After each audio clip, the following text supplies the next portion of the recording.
Hello and welcome to Business Exit Formula, sponsored by Business Exit and Beyond, where freedom begins. I'm Josie Fisher and this is David Fisher. And they call us JD. Today we have Nick Cree on the mic, a special guest and friend who is a website builder, marketing strategist, and the guy who makes digital growth way less overwhelming. So basically, Nick is the guy you call when your website sucks, your marketing's a mess, or you have no idea what to do with AI. He makes all that stuff make sense and actually work. So you will appreciate his advice. So let's get into it. Nick, tell us a little bit about you, and then we'll ask you some questions about the business for listeners.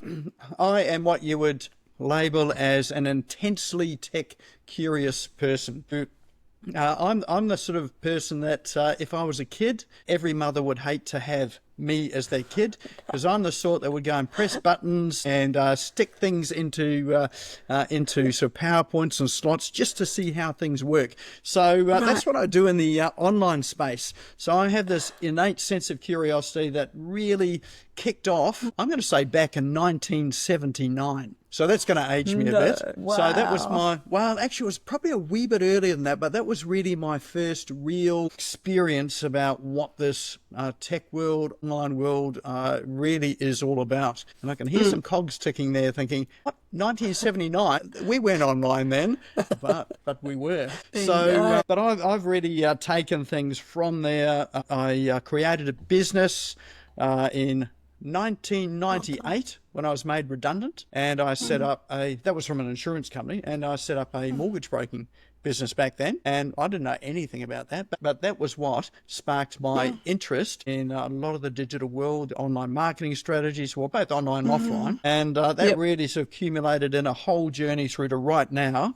which is where I teach people how to do this online stuff, not to be scared of it, and just to get stuck in, stick those knives into PowerPoints just to see what happens, and press buttons, because you're not actually going to break the internet at all. Yeah, and become the why child, right? So that must be why they call you, Nick, the chief instigator of online success. Would that be right? Because you're right in amongst it. 100%. Well, a lot of people, when they come to me or talk to me, they say, look, I don't really know much about this online world. I'm not very techie. I'd rather be doing sort of something else. As someone said in an email today, he would rather be running in the other direction than to be sitting in front of a computer screen and just working out all of this tech stuff. So that's a world of people that I work with. And my response to people like that is just get in there. You never know what you're going to learn. You can't break anything. So you might as well get stuck in and just, click a few links, enter a few details in here and there, and see what happens. And so what generally happens is really what happened to me was that when you start experimenting with some things online, then all of a sudden you discover some things, and you discover some really interesting things that potentially are life-changing. And it certainly was for me. So I'll give you a little story. If we've got time for a little story. We love stories. We love stories.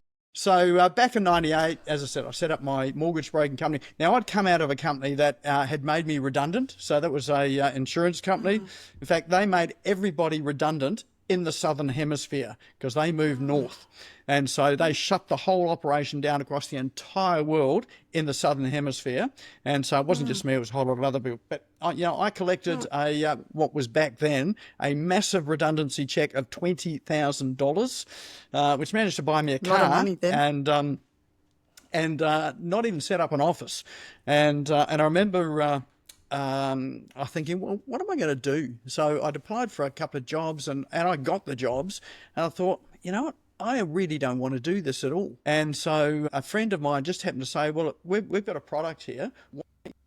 Set up using our mortgage product, and that was really where I set up my mortgage broking business. Now, I knew nothing about mortgages. I've not been in the industry. I'm not a banker, but I do know how to sell. So, I came from a sales background, and in there, I'm thinking this is just such a boring industry because it's full of bankers. And not that bankers are innately boring, but, it's like they obsess over things that, normal people don't like. And when you go to banking websites, they were full of graphs and charts and numbers about interest rates and all that sort of thing. Now, who is interested in that stuff? And all the people that I spoke to were not interested in that at all. And so these are my normal clients and customers. But what they are interested in is things like, how can I get rid of this thing called a mortgage? So I built a website. I went to a website development seminar. It was called Stores Online. They probably don't exist anymore. I bought 2 websites and it cost me $10,000 to discover. $10,000 to discover when I got home, I'd only bought access to a platform to build a website on. So I had to learn how to build a website. And that was back in 2002. And so I learnt HTML code, CSS code, and I even learnt what an RSS feed was back then. And not even the stores online knew what that was. What I did have going for me is that I studied the likes of, say, Jay Abraham, Stephen Pearce, Yannick Silver. So they're all internet marketers. They're all early internet marketers, and they were taking what was offline marketing online. So I built a website, and effectively it was just a long sales letter on a web page, and that was it. There were no graphs, there were no numbers, but I did create a free report which I put up there, which was the 10 dirty secrets the banks don't want you to know about paying down your mortgage. And Good marketing. that was the very first thing that really kicked off. And that business, which I knew nothing about, I sold that 10 years later, and I was the runner-up mortgage broker of the year. So there was generally just all bankers in there.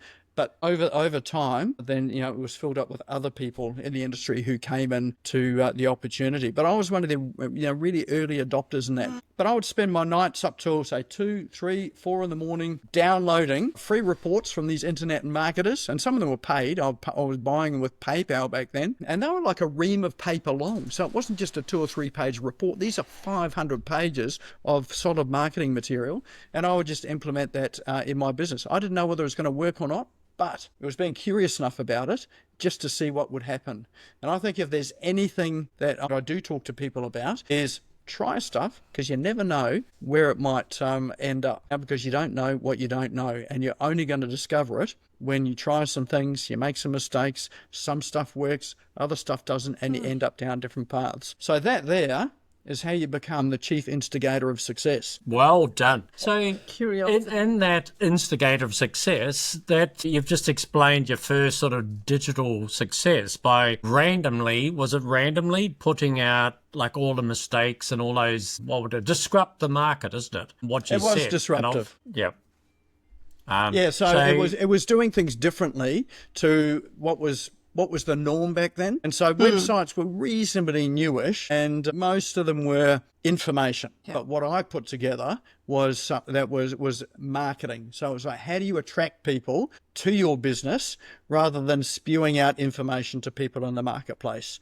Only your peers in the industry are interested in anyway. So I was really looking at what are my customers or my potential customers? What are their fears? What are they concerned about? What are they interested in? And it was none of that sort of stuff that was on banking websites, but it was the stuff that I put on my website because I was interested in that stuff too. Yep. Absolutely. And you have to speak to your audience, don't you? So in that sort of the fears that people have, and then you can share what you do to pretty much close that sort of door, so then they can be attractive towards, you've created attention to first, and then the fears opened up, and then you can close the doors for those as well. So that's really where the digital success came into that business that grew, wasn't it? Well, here's the really interesting thing about it. People often think that you've got to tell people about what you do, but that's the wrong approach. It is more important to ask questions and listen to the answers that people give you. And in fact, not just to listen to those, but listen to their motivations in behind it, and ask yourself the question, what are they thinking? How are they feeling? How is this impacting them in their life right now? What sort of life are they wanting to lead, or where do they want to be as opposed to where they are right now? And so if you start to ask some questions that really delve into people's deep desires or deep fears or concerns, particularly the ones that they don't voice, if you can start to speak to that there, or you listen first to gather it all, but then if you start to talk to people about these hidden fears and concerns and whatever, all of a sudden people think, wow, this person knows what's actually going on in this head and in this sort of body here. And a really interesting thing happens is when you can articulate how people are feeling, what they want and what they don't want, if you can do that better than they can do it themselves, they automatically think you have the solution. So you don't have to tell them that you've got the solution to anything, but just you articulating it, really well, they automatically just think, well, if he knows this or she knows this, then they must know the solution to it.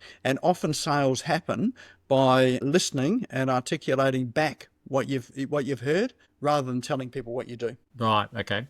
So would that be something that would be most people miss out on their websites and their messages through the media, social media, all different platforms, that they don't actually address those or open up 100%. the conversation, we'll call it, 100%. about their fears and... Yeah, well, most people want to tell people what they do, and Yes. they're trying to sort of talk about, I solve this particular problem, or I'm a chiropractor, for instance, and so I can crack your back, or so. Well, so what? What's that actually going to do for me?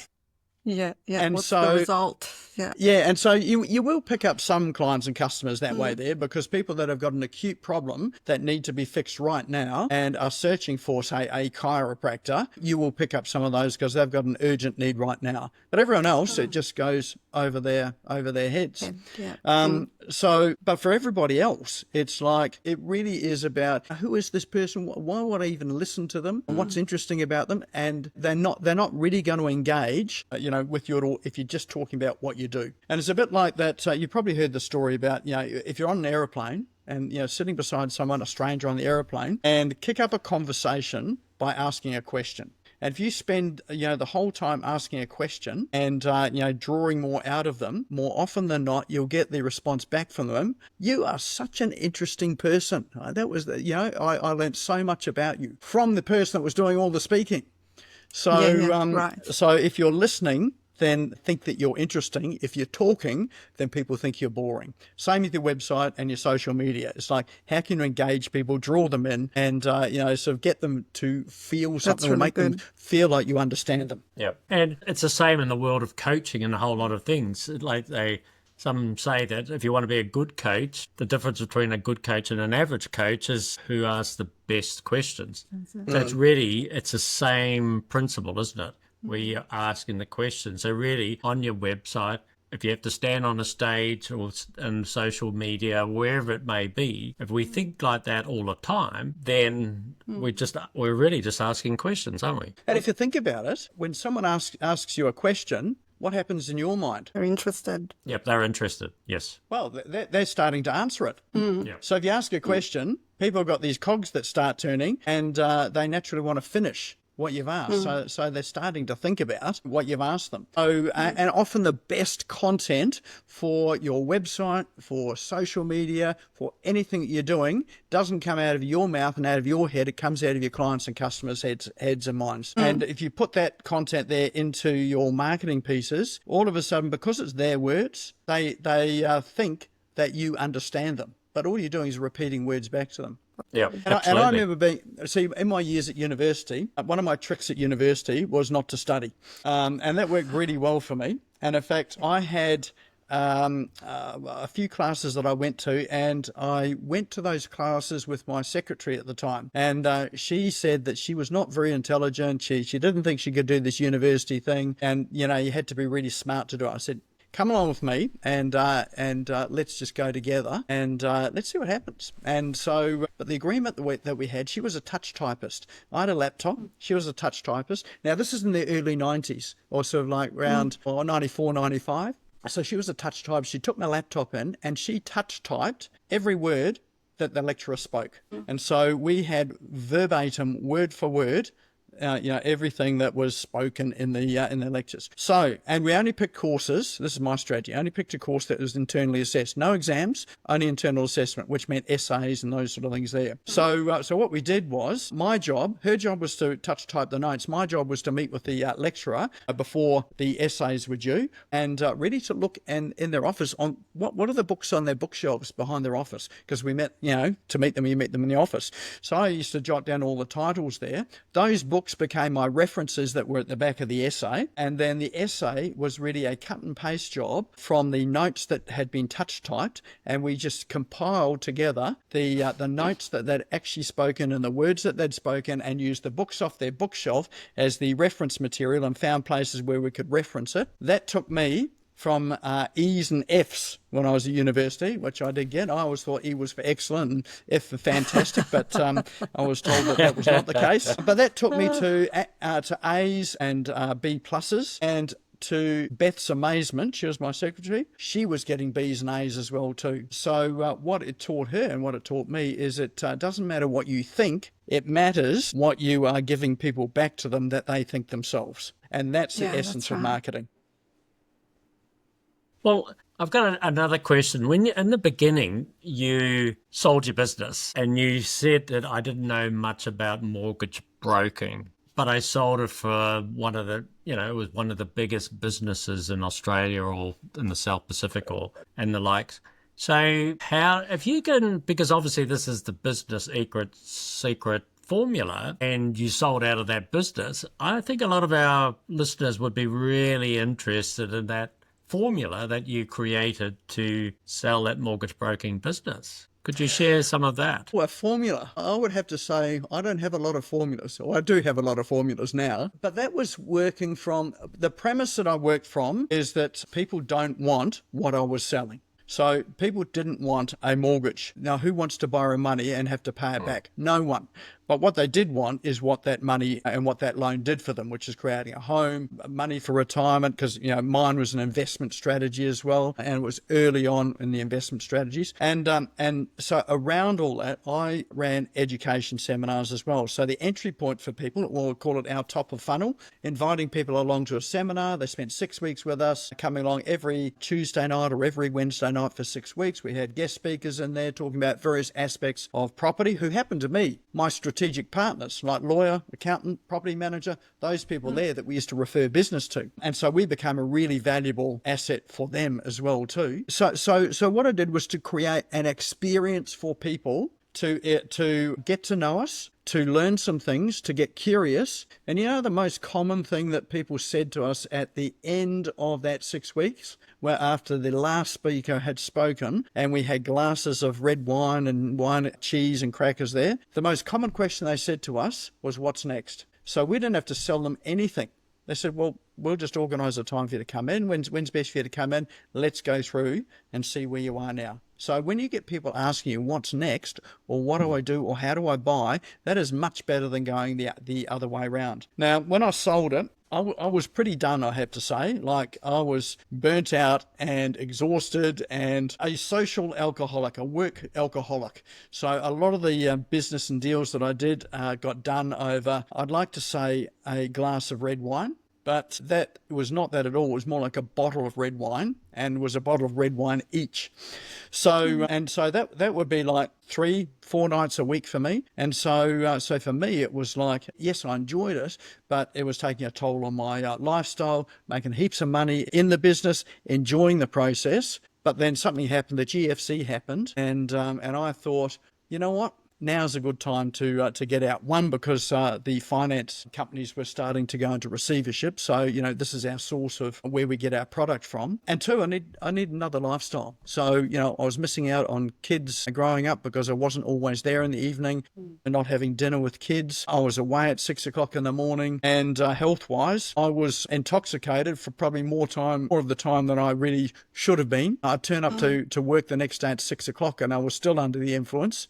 But luckily in those days, I had a mobile phone and notes. So during the evening, I would just speak into my mobile phone, these voice notes. This is sort of before smartphones. This is just talkie phones. Wow. And I'd give my phone to my PA, and she would just go through all of the notes that I'd made, sort out my day. And there were literally millions of dollars of deals that were done on those nights there. With property finances, mainly development sort of stuff. So it was a really interesting time, but I'd had enough. I sold the business and moved from New Zealand to Australia. So that was in New Zealand, moved from New Zealand to Australia. And then the big question was, well, what do I do now? And I thought, I don't want to be in the mortgage broking or finance business. I don't want another business with 25 odd staff there that keep coming to knock on my door and bring me problems and not solutions, which is often what happens. I want something that I've got a bit more control of my destiny over. You know, my answer to that was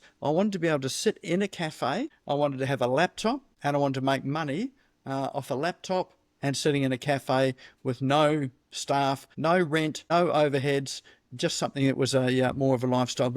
And the funny thing about that is that even though that first attempt wasn't enormously successful, it was in affiliate marketing, which I didn't know much about, but I thought this is a great way to make money. But it did lead me into a web development agency. So here's something, I went into something I didn't know anything about, which is actually a common theme in my life anyway. But what I learned that I didn't know much about this, and it was actually really hard work, but I did like working from a cafe and from a laptop. But someone came to me and said, you seem to know a bit about this website stuff. How about I pay you to build me and look after my website, and then you can go after, and go and get some other customers to do it. And that literally is where my web development agency started.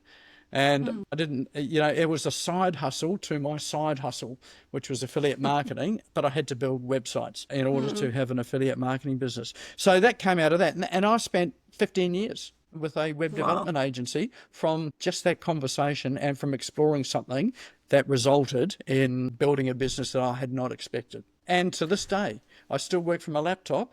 I still work from a cafe if I want to. I do have an office set up here at home, but I have the freedom that I want to be able to travel anywhere I want with the business that I've got. So I've created what I wanted out of it all. It's a typical conversation, being the business exit and beyond, where you had burnout, you had the load of all that stuff, all of the commitments, all of the questions and then obviously you could enjoy the fruits of it, but you missed all of that time with your family and friends. And then once you did sell, what's next? Yep. And so many times the what's next. So obviously you were a lot younger in those days, 15 years ago. Oh, I wouldn't say a lot younger. But you were younger, but you had to go on a journey of discovery, didn't you? I did. So I did. you, like you say, you had a side hustle and another side hustle and all these different side hustles. But you actually, the part that I really liked, what you just said was, but I didn't want to have all those staff, and I wanted to be flexible, that if I wanted to work from a cafe or I worked from the kitchen bench or an office at home, I had that freedom, or I could do it anywhere in the world if I travel or do whatever I like. And that's a beautiful part of that, what we would say the transitional part. So that's why we've actually created ourselves what they call a business exit lifestyle, because lifestyle is something that comes up time again. And lifestyle is so many different things. For everyone slightly different, isn't it? So it's really refreshing for our viewers to sort of hear that they are not the only ones that are burnt out, stressed out, and even if they do sell, and unfortunately I have a couple of statistics on that, you were one of the 20% that sold. There's only, in Australia, for example, there's 100,000 businesses that go on the market currently, and only 20,000 sell. Only 10,000 are actually ready to sell today, and another 10,000 that take a few years to get into that type of position to get to that stage. But you were in that 10%. So that's a really good place to be. The other stat is that 80% of those people that sold, so that's only the 20%, regretted they sold after 12 months because they didn't know what they were going to do. So when you say, what am I going to do next? They stopped. They had this bag full of cash, and then they just stopped and they didn't do anything. And then they regretted what they sold instead of finding, well, what's next? Tell us a bit more about your what's next and that. I know you went on a bit of a discovery, but there must have been certain things that triggered you into those different spaces. I know you like sticking your fingers into sockets and all those different things, so that would be quite normal. But was anyone beside you helping you on that, or was it just randomly off you went? I think it really came from my interest in the online world. I've always been interested in anything that is online. And that was my early journey with that mortgage broking business. And in fact, prior to that, back in 1990, I had a CompuServe account. So probably a lot of people have got no idea what CompuServe is. It doesn't exist anymore. But it basically was you used a dial-up internet, sounded like a fax machine, and you could post things on a bulletin board. So it was almost just like a community board, probably the really early social media, threads. But, I had no friends online or anything like that, but I was really interested in this sort of thing there. So I used to sit up for nights on end, just chatting on these bulletin boards and wondering what I was going to say and who I was speaking to. So I've been interested back then. Really that there took me through to being interested in the online stuff when I set up my mortgage broking business. And so that's a common theme that got me through, when I sold my mortgage broking business is what am I interested in? And there were two things that came out of that. One of them was the online space and affiliate marketing. I happened to have got an interest in that because when I was mortgage broking, so back in the early 2000s, I went over to the States to a conference run by Jay Abraham, who is an old marketer over there. Yep. And, so he was there, and there's a whole lot of early internet greats that were there as well. Some of them were just getting started. And so that just really sort of piqued my whole interest in that online space. Plus, I just built my website on the store's online platform. And I grew the whole business with email and online strategies, and fascinated with it all. So I wanted to take that further. So that was something I was interested in, which was a natural thing for me to go and do after I'd sold my business. The other thing was, you might wonder why I worked in a cafe or want to work in a cafe with a laptop. Well, when I had my mortgage broking business, the way that I used to escape the demands of staff and people dropping in, I used to leave my office. So I used to run a sales meeting in the morning from 8 till 9. I would hang around for half an hour just to answer any questions. Then I would leave the office and go to a cafe and spend the rest of the day at the cafe working. And my phone would go, and I had a policy. I wouldn't answer my phone, particularly if it was anyone from the office. I wouldn't answer it till 3 o'clock. And then I would call them back. And when I called them back and said, how can I help, or what's the problem? Invariably, they would say, I've actually solved it. It's like, no, it's all right. I don't need it. I've sorted it out. So that was an early management strategy or people strategy that I learned. But I enjoyed that environment of sitting out in a cafe, long black computer, being online, and the time was mine. So there's no interruption. It was my time. I had control of what I did. So those two things, working remotely and marketing, or particularly the online space, those were my interests. And so they were natural things for me to explore and think, what could I do in this space here? And so even today, I'm really curious about online stuff. I became really proficient and good with the digital marketing and web development. But one of the things that's happened recently, it's all changed. So there's been this advent of thing called AI. Now I thought, we're at the peak of things when you're online. I understood websites, SEO, paid marketing, social media, all of those things there. And then in comes AI. And then all of a sudden I'm out of a job essentially. So, I've got a place here where you can make websites using AI platforms. It will actually build it for you. AI will write your content for you. Yeah, sometimes it's not very good. Other times, if you know what you're doing, it comes out really good. And a lot of the things that you would use a website and digital marketer for, you can do those with AI now. So now, since November 2022, that there is a time that I remember, because that was when I discovered ChatGPT. It's on a whole new learning journey. So, I'm 59 now, and so I'm on a whole new journey, learning AI and transitioning into the AI world. And a friend of mine said, he's in the paid marketing space. He said, you know what? He says, I'm going to be out of a job in 2 years' time. This AI is so good that people won't need to employ me to run their ads. They'll be able to do it themselves. In fact, they won't even need to do much themselves.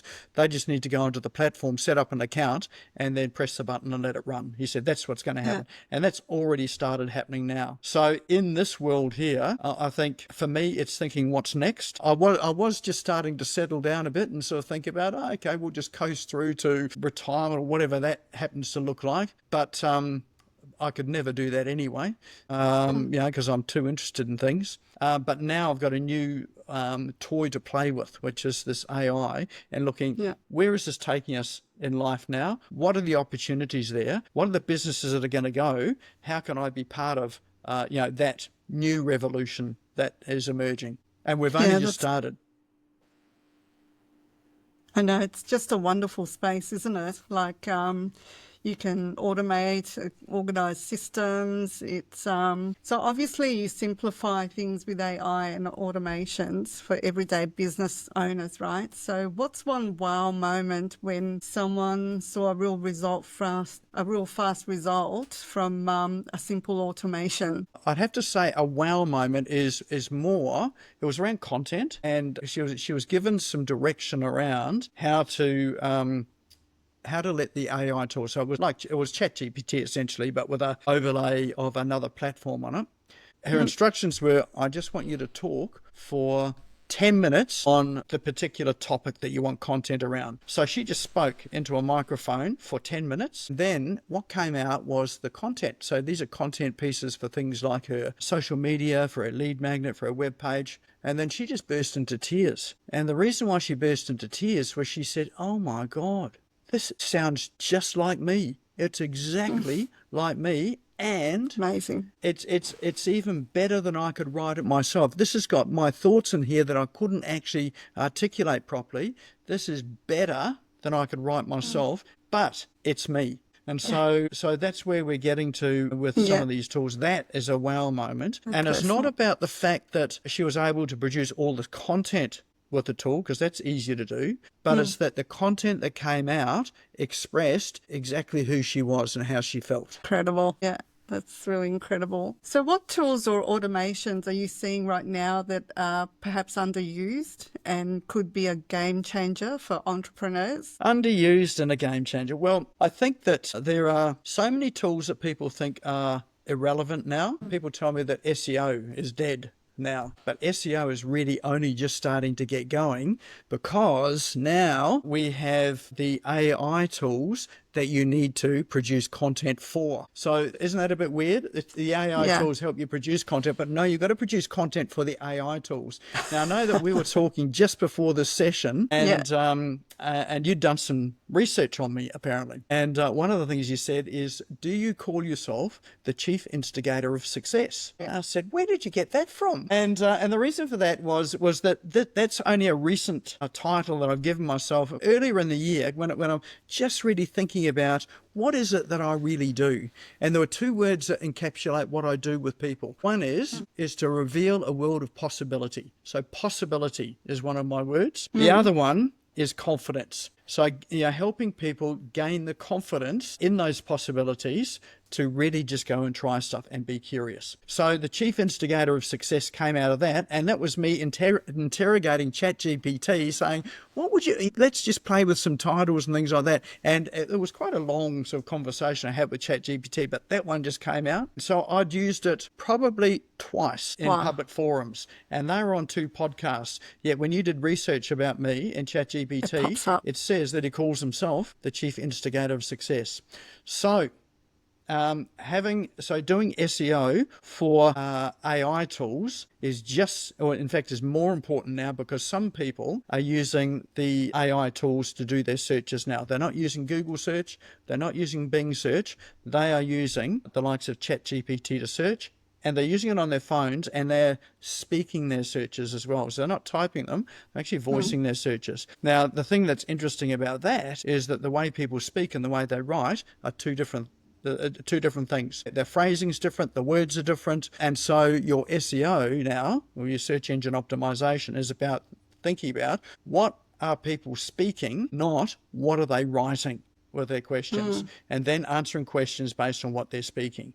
And so you want to be able to create content for the AI tools so that when people are asking questions to the AI tools, then the AI tool is then going to give your website as the reference link for the information. So, and that's, when you're doing that, you have to create quite a body of content. It has to be very specific to the questions that people are asking. And ChatGPT will give you those questions as well too. And then, once you've done that, then those businesses that really adopt that, they are going to be the ones that are going to win in the online space. Those that don't and ignore it, they do so at their peril. They're going to find things really quite difficult when people like me are using these tools and my clients are using these tools to help them online. So ChatGPT, that is an underutilized feature, really just getting started. But you overlay that with what are you using it for? So SEO, for social content, you think about, that's just the tool. What are you using the tool for, and how are you going to get the best out of it? That's great. Yeah. It's just a game changer with the assistance it gives you. Like literally, you don't need a PA or someone to do research for you, even as far as creating, documents like, visuals, Like the images, that's right. Images, it's just incredible. So let's talk about the hype versus the reality, right? Where AI trend people should ignore, and what is it that they should really jump on to now? For ordinary businesses? Yeah.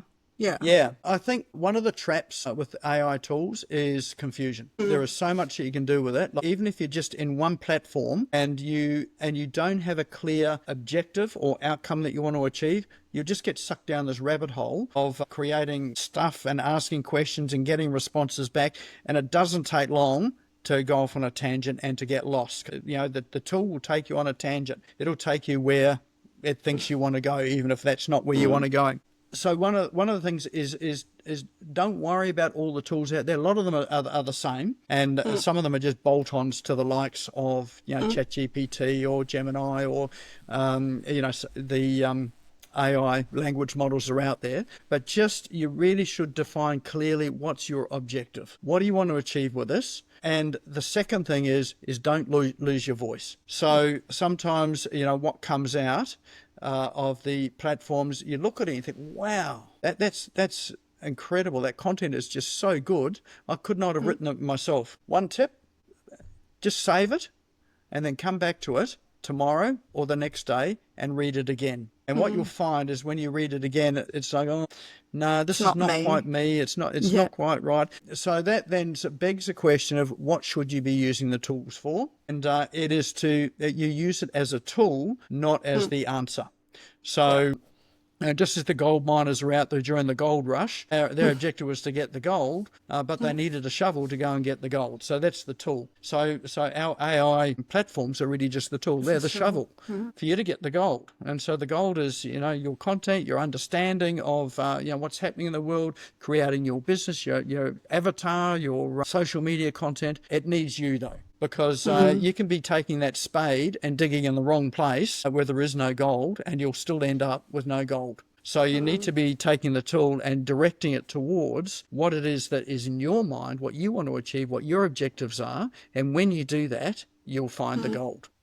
Yep. And so it's understanding that it's not the be all and end all. It is still just the tool to help you to achieve what you want in life. Well, some of them say we don't need more tools, we need more systems. So the tool helps the system, not the other way around. Would that be correct? 100%. Yeah. So, and that was one of the reasons why I sold my business. Well, how I sold my business was I'd put in place some pretty good systems, and they were pretty basic. They were like checklists. I had lots and lots of checklists, and these were all on paper. These were not even computerized, but it's the systems that run things. And so I think, again, with the tools that you've got, with the AI tools, you need to think about how does this become part of your system so you don't have to do things over and over and over and over again. And you've got to work out, what part it plays in your systems as well too. So, so give you an example. For me, I run a live weekly webinar every week, and we've always got a guest speaker on it. And the process of that is we've got to market the show there every week. So we're going to be producing content every week for the show. Now,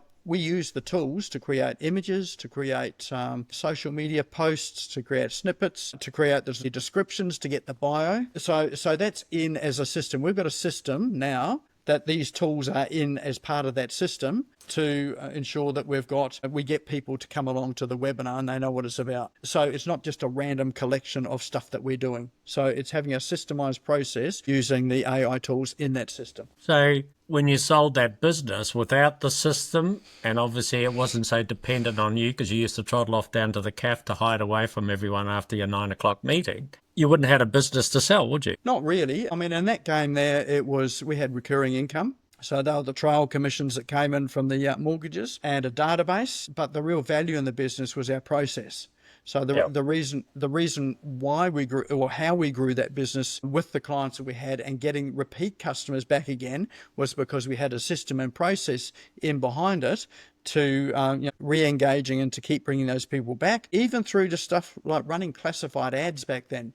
We'd run classified ads before our 6-week seminar. Before, at the end of the 6-week seminar, we took people through. They said, "What's next?" We booked them into the next stage of the process, and during that meeting, we had sort of a systematic checklist that we followed with them. So it really was all the systems and processes that made up the business, and so anyone could come into that business and pick it up and run with those systems and procedures that we had. Yep. So really, in summary of selling your business, having those systems in place, having different tools that are what you had then to what you have now, really today's for the business owners that are contemplating or thinking about, I want to retire next year, or I want to move on to another one. Really, if they don't start plugging those in, but really your advantage is to have AI as the tools in your system, so you don't have to depend on all of those staff that you had 26 staff. These tools you've got today that you're talking about, they would be replacing some of those people, wouldn't they? That would be... Oh, 100%. I wouldn't have had to have half the staff that I had, with some of the tools that we've got today that automate a lot of the systems and processes we've got. But the other thing I would say too is that you can use these tools to create your systems and processes. And if I was to give the simplest way to do it, that is video. So, there's some very inexpensive tools that are available today that if you video yourself doing a task and showing all the things that you're doing and talk your way through the video, you can put that video into some AI tools. Like one that I use is one called Zite, and it will then create a process document for you from that. So it will print out all of the steps that you took along the way. Back in when I was doing my systems and processes, that would take weeks for me to do. Yeah. Now you can do the same thing in minutes. So because people would have to take weeks, they don't have enough time because they're busy in their business, stressed out, worn out, all that type of thing. So they don't do it, do they? So yeah. These tools, back to the tools in the system again, even with the chatterbots and things like that, which are answering customers' questions, you could actually use that and plug that in to do that job as well, couldn't you? In a system.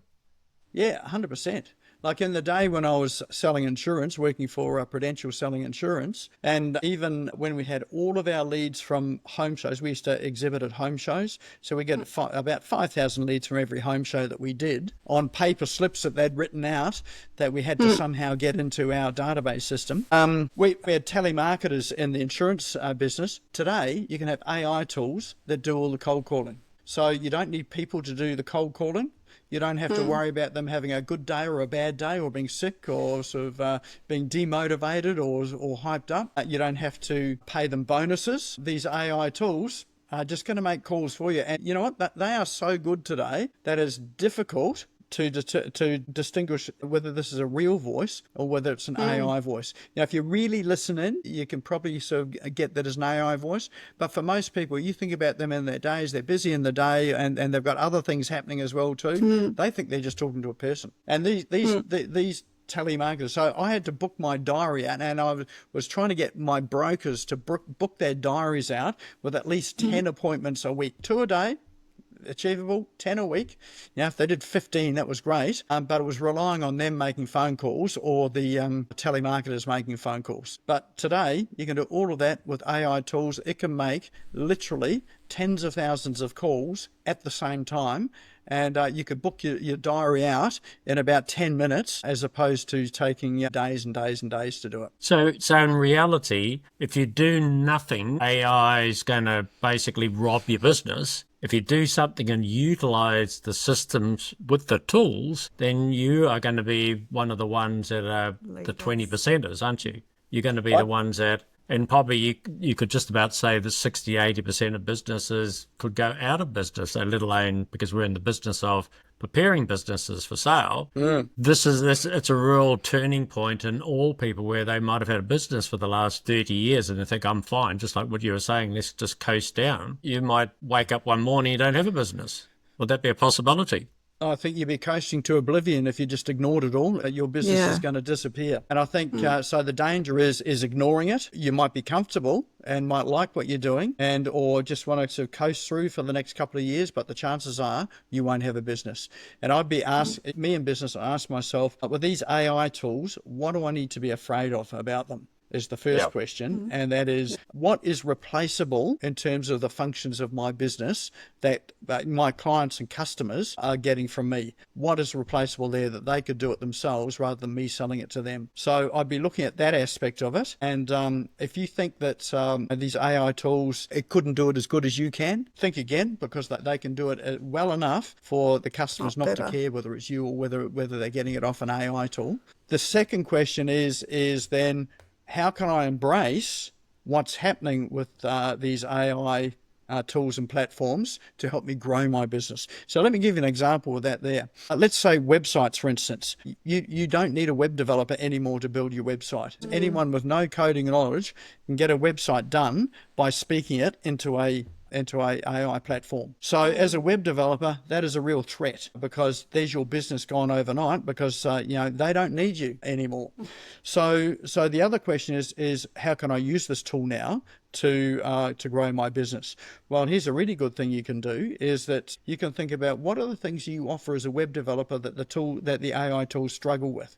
And it might be understanding the nuances of what customers are looking for in terms of their pain, problems, issues that you solve that are not that the AI tools find a little bit more difficult to get coherent about. That AI tools can talk about what you do, but just finding what people think and how they feel, it can do some of that, but not as well as you can do it. So you might offer your web development service knowing that instead of taking you 2 weeks to build a website, you can do it in a day or less by using the tool. So you're not building it yourself, you use the tool for it. And then you spend a lot more time on what are we using this website for? How is it going to be effective? And spending that time questioning the customer and the customer's customers, so that you build an effective marketing machine as opposed to just delivering a website. So your service offering starts to change. You become a whole lot more valuable because you're doing things you weren't doing before, but you're now using the AI tools, to save you a whole lot of time in the manual work that you were doing before in building these websites. So it's just really sort of having an open mind and thinking about what are the threats and what are the opportunities, and going from that framework there. If you do that, you'll be ahead of 80% of people out there in your industry, and you'll overtake it very quickly, and you'll make your business a whole lot more valuable. Yeah. So that would be where the power of building communities then, wouldn't it? So when you're talking about the emotional side and the things that AI doesn't pick up, humans like to get together, help one another, connect with one another. You can get a bunch of robots together. It's not going to happen, is it? So that would be a great way to build your communities where other parties aren't doing that, and have more of a community part and utilising those tools and the systems behind the scenes that are building that, isn't it? So your point of difference is now I've got a community. Would that be a good thing to... Well, yeah, and if you look at what's happening with us at the moment, we're talking on a platform called Riverside. So it means I can see you, you can see me, and we can talk and have a conversation.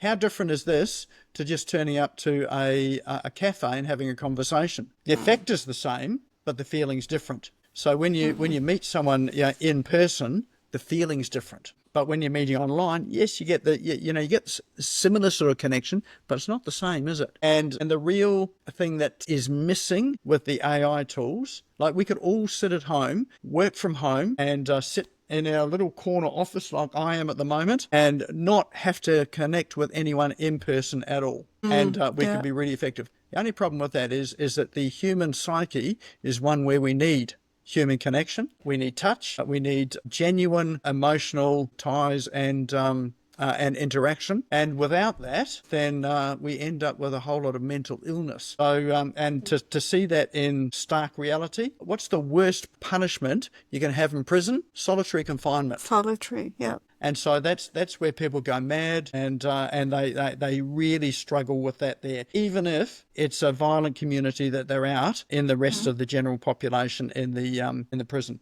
So we've virtually got at the moment, we're heading down the place of having prisons in our homes by working from home, having solitary confinement here. So I think and I think as much as you can bring those communities together, or your community or your tribe together, that's where you're going to really excel in business. People aren't going to care that what you do is the same as what someone else does. What they're going to care about is that you can bring together a whole group of people that have got some things in common, and you're able to share common experiences and create a common bond. That's a bit deep and esoteric, isn't it? Yes. Yeah, absolutely. Look, Nick, what I wanted to ask you was, a lot of business owners feel like they're invisible online, and so what would be the first thing they would do to move from the best kept secret to an industry to go to? Well, the first thing is to get highly visible. So so everybody has a smartphone. Yep. In their pockets, and the simplest thing that you can do, which is the easiest thing in the world, is to jump on to the social media platforms, grab your phone, go live, create a live video. Do that once a day. Very quickly your profile will go from nothing to I just see you everywhere. Now, I've got a real example of that there. My partner, she's decided to ramp up her social media profile, and this is on LinkedIn. And so she started posting daily, and she's got some really thoughtful, insightful posts in there as well. And what's happened there, so she's been tracking her numbers too. It's like, what sort of engagement is she getting with the posts? I'm the sort of guy who says, don't worry about that, just post, it'll all just happen. You don't need to look at the numbers. Some people obsess about them, but she's looking at the numbers, and she can see that the interaction and the reach of her post is going up and up and up and up. So she's getting more and more traction. Incidentally, she's now doing some of my posts as well too, because she's better at it than I am. She's doing a good job. Yep. And she spoke to someone today, and the first comment was, I'm not quite sure how the conversation came about or how they got to meet, but anyway, she made the phone call, and the person on the other end said, I just had to speak to you. You are just in my feed all the time. I keep seeing you all the time. And so the secret to being visible online is to be visible online. And it's interesting, how little it takes to become highly visible and look like you're everywhere.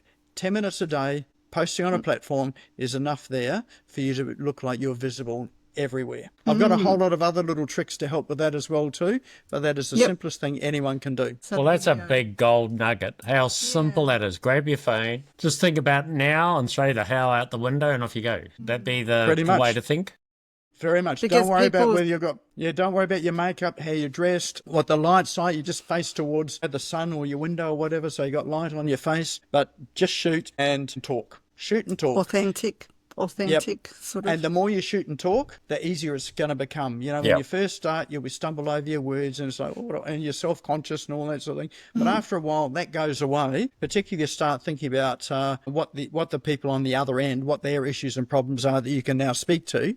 But the more you shoot and talk, the easier it becomes, and then it becomes natural. Well, it probably never becomes natural, but it feels it's better. feels not easier, intimidating. I'll just say. Yes. It's a bit like riding a bike, isn't it? It's the same principle. Yeah. And now I don't want to ride a bike anymore because I've got a car. It's faster, right? Yeah. That's where the AI tools come in, Yeah, exactly. 100%.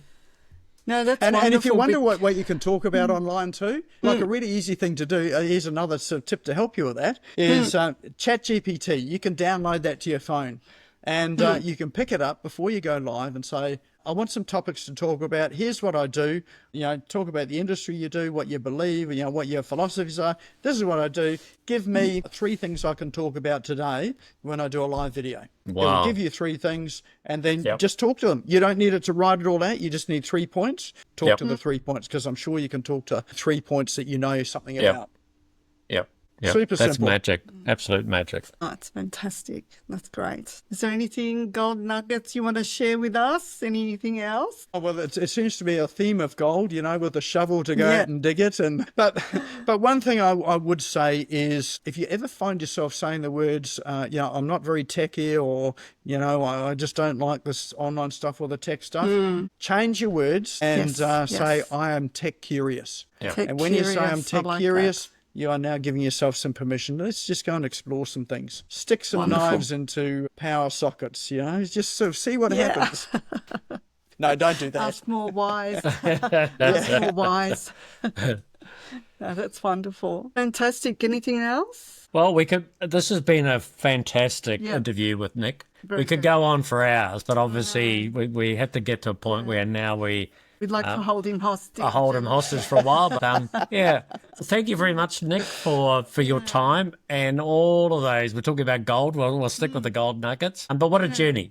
What a journey from the beginning as a broker in New Zealand. Great country, New Zealand. I originally come from there for myself. So we've all have to think that life's a journey, and AI has just jumped into the pot. So don't be scared of it. Don't be, like you say, don't be scared of getting on front of that video, because people want to hear real people, their message, their story. And if you're not sure about your 3 points, just jump on ChatGPT and it'll help you along the line. But all of those different things, what a great time that we've had. So, It's been great, and I hope that everyone has got as much out of this as we did, and because you seriously dropped some really useful ideas, especially if if you're tired and guessing your way through marketing, or want to make your business way more valuable before you exit. A lot of those pointers were fantastic, especially the systems, processes, the availability we have these days compared to, like you said, in your earlier days, it took like a week or more. So for our listeners, if you want to know more about Nick, you can find him at nickcree.com, or you can always find him on LinkedIn. But he's very active there. He's always sharing smart insights, and we love following him there. And is there another platform, Nick, that you would like to mention? Being someone that's across SEO for both the search engines and for ChatGPT, you can always ask ChatGPT to search for me, or just jump onto Google, just search for Nick Cree, NIKCREE. I am all over there, and you can contact me in any one of the means that you find there. No, it's brilliant. And another thing, Nick actually has that show that he was talking about, the Smash Coast, which is actually on a Tuesday. So you want to be there. 6 o'clock. It's Brisbane. Well, actually be throughout Australia time now, isn't it? Except for if you're in Perth. Yeah. But East Coast time, 6 o'clock. Be there. There's some nuggets that... Yeah. Yeah. Very valuable. It's one of my favourite things to do during the week, because I get a guest speaker that comes on every week. In fact, I think you're going to be guest speaker coming up shortly, David. Yeah, in 2 weeks' time. Absolutely. 2 weeks' time, yeah.